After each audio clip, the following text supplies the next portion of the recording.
Bueno, vamos a hablar hoy de prótesis de hombro y una pregunta que nos hacen mucho los pacientes es ¿cuánto van a mover? ¿Cuánto va a mover la prótesis? Y la pregunta no es en realidad tan fácil de responder porque las prótesis en sí mismos no mueven.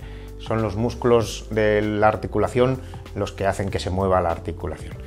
Bueno, soy Santiago Arauz, soy el jefe de la unidad de hombro de la Clínica Centro y bueno, hemos hecho ya algunos vídeos sobre prótesis de hombro y como siguen siendo bastante desconocidas de los pacientes y del público en general, pues este vídeo va dirigido un poco a ver cuál puede ser la funcionalidad. Las prótesis de cadera y de rodilla son muy conocidas, las prótesis de hombro quizás no tanto. Aquí tenemos un modelo, esto es un modelo en metacrilato y como toda prótesis articular pues consiste en la sustitución de la articulación que está dañada por un implante. En este caso pues tiene un vástago que va dentro del húmero y una bola, esto sería una prótesis invertida, que va en la parte de la escápula. La prótesis pues tiene cierto movimiento, pero los músculos que mueven la articulación son los que determinan un poco cuál es ese movimiento. Ahora vamos a ver algunos ejemplos.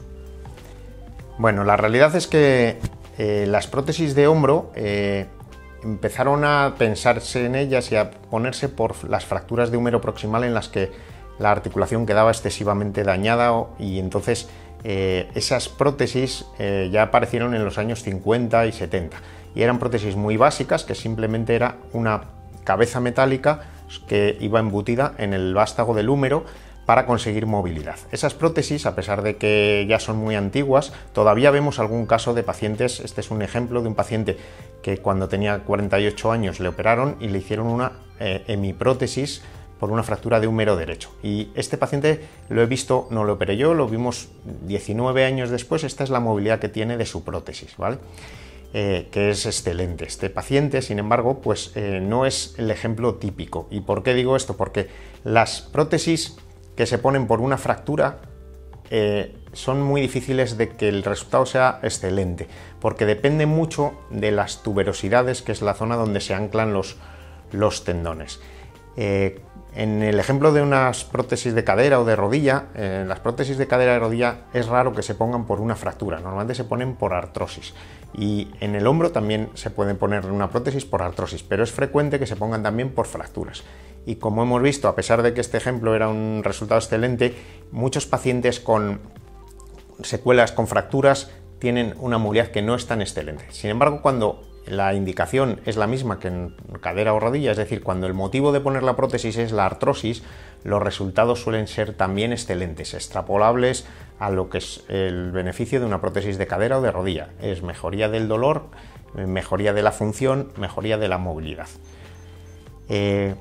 Las prótesis invertidas es una revolución en el diseño, apareció en los años 85 aproximadamente, y estas prótesis estaban diseñadas para una situación que es diferente de la artrosis, que es la artropatía de manguito. Cuando todos los tendones del hombro están rotos, el paciente no puede levantar el brazo, pero no porque tenga artrosis ni porque tenga una fractura, sino porque todos los tendones se han roto. En esta situación, este tipo de prótesis, que se llaman invertidas, que es como la que hemos visto, lo que hace es compensar y utilizar el deltoides para subir el brazo.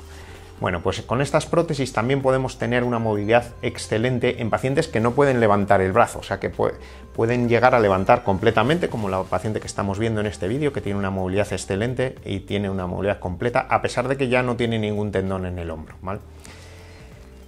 La indicación más frecuente, o una de las más frecuentes, sin embargo, es la artrosis primaria de hombro. La artrosis es cuando se estropea el cartílago y hay una destrucción del cartílago articular. Los pacientes con artrosis a lo mejor no tienen rotos los tendones, pero tienen la articulación muy destruida por cambios proliferativos y por osteofitos. Y esos pacientes tienen típicamente muchos crujidos y muy poca movilidad. En esos pacientes normalmente hacemos una prótesis anatómica, aunque en ocasiones tenemos que poner una prótesis invertida cuando tienen mucha deformidad. A veces el hueso está tan erosionado que se ha perdido totalmente la congruencia y en esos casos hacemos una simulación en el ordenador de cuánto van a mover. Y con el ordenador utilizamos un software y unos programas que nos permiten simular la operación en el ordenador, probar diferentes componentes, y eso sí que ha sido una revolución porque nos permite tener una predicción de cuál van a ser los rangos de movimiento de esa prótesis una vez que hagamos una cirugía virtual. Aquí probamos diferentes tamaños y luego nos vamos a la última pantalla y aquí el software nos permite hacer una simulación del movimiento y cuál es el tamaño y el componente de la prótesis que nos va a permitir una mejor movilidad.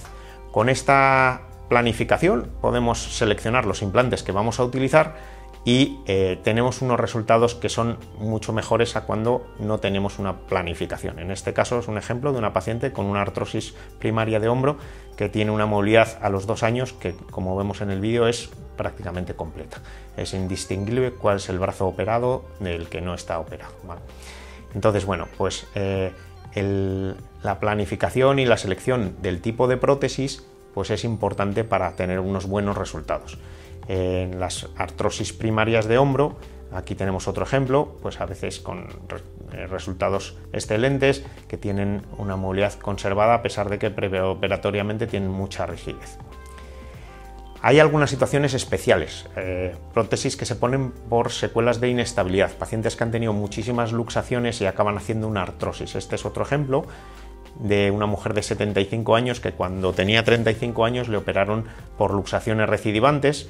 Con la operación que le hicieron ahora pues dejó de salirse el hombro, pero se estropeó mucho la articulación y acabó teniendo una artrosis. La diferencia aquí es que, bueno, muchas veces son pacientes que ya tienen cirugías previas. La movilidad que se tiene después de múltiples cirugías suele ser un poco peor, pero haciendo una buena planificación también podemos estudiar cuál es la prótesis que mejor se va a adaptar a esta situación especial. Este paciente pues retiramos todos los implantes de la cirugía previa y pusimos una prótesis también invertida con la que también ha tenido un resultado excelente. Esta es la movilidad que tenía esta paciente a los 6 meses de la operación.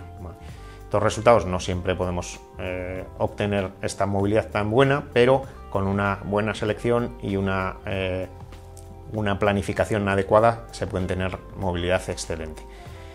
Otra situación son las secuelas de las fracturas. En los pacientes que tienen fracturas agudas, que ha quedado muy deformada la cabeza y que no se puede reconstruir con placas y tornillos, ponemos habitualmente prótesis y lo que se ha visto es que el resultado y la movilidad suele ser muy superior cuando la prótesis se pone de entrada, no intentar una cirugía para reconstruir la fractura y luego poner una prótesis si no va bien, sino que la primera opción sea directamente la prótesis cuando sabemos que la fractura tiene muy pocas posibilidades de consolidar o de quedar bien. En esos casos estamos teniendo mucha mejor movilidad en los pacientes cuando directamente vamos a la prótesis en fracturas agudas.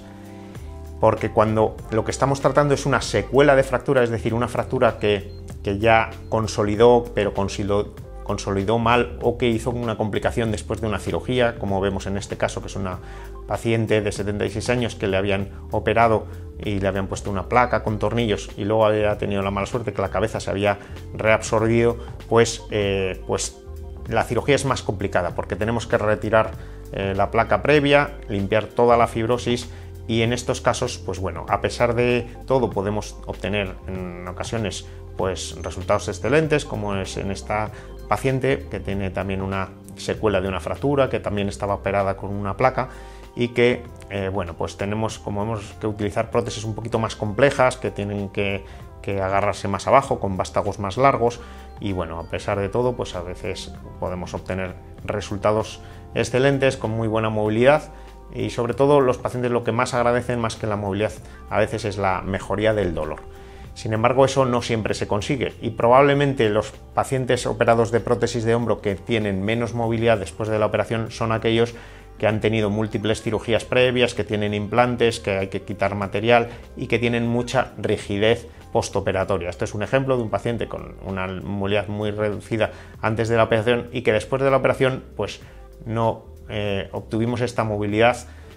El paciente, a pesar de todo, estaba contento porque había mejorado mucho el dolor, pero la movilidad que tenemos en esta situación de secuelas de fractura es menos buena que en otras situaciones como puede ser artrosis o artropatías de manguito. Otra situación especial es cuando la articulación está luxada y se ha quedado fuera de su sitio y ha pasado desapercibido. En este caso, pues incluso a veces lo vemos en gente joven que tenemos que poner prótesis y podemos ganar la movilidad completa a pesar de que la movilidad preoperatoria pues sea muy mala. Otra situación serían las necrosis avasculares, que es cuando, como consecuencia de una fractura principalmente o también de tratamientos médicos o oncológicos, pues el riego a la cabeza humeral se ha perdido y la cabeza se ha reabsorbido. Hay esa deformidad y normalmente podemos poner una prótesis anatómica en la que podemos tener en la mayor parte de los casos una buena movilidad y sobre todo una mejoría muy significativa del dolor. En conclusión, lo que podemos decir en la movilidad de una prótesis es que es variable, depende mucho de la movilidad preoperatoria, depende mucho del diagnóstico y del motivo por el que se pone una prótesis. Resumiendo, pues las prótesis que se ponen por fracturas agudas normalmente pueden tener movilidad excelente, pero es una situación más compleja. Las prótesis por artrosis y por roturas masivas de manguito rotador suelen ser aquellas que tienen mejor movilidad postoperatoria. Los pacientes que ya han tenido múltiples operaciones previas y hay que hacer una prótesis por fracaso de esas cirugías anteriores suelen tener menos movilidad, aunque muchas veces merece la pena a pesar de todo, porque les mejora mucho el dolor y pueden mejorar la movilidad, aunque es menos predecible. Y luego hay una miscelánea de indicaciones como pueden ser necrosis, lesiones de inestabilidad que conducen a la artrosis o a la destrucción articular, que suelen tener una gran mejoría con las prótesis, pero que a veces el resultado de la movilidad pues no es del todo predecible. Podemos decir que una movilidad de 140 grados, que sería más o menos hasta aquí, es una movilidad muy buena después de una fractura y que la mayor parte de los pacientes van a tener una buena funcionalidad, sobre todo si se restaura la rotación externa. Así que bueno, ya sabemos un poco más de prótesis de hombro y haremos más vídeos divulgativos porque creo que es un tema que no es muy conocido del gran público y que sin embargo pues puede beneficiar a muchos pacientes que sobre todo tienen dolor y tienen secuelas de diferentes lesiones, artrosis, fracturas, necrosis, problemas de tendones muy avanzados que se pueden beneficiar de una prótesis de hombro.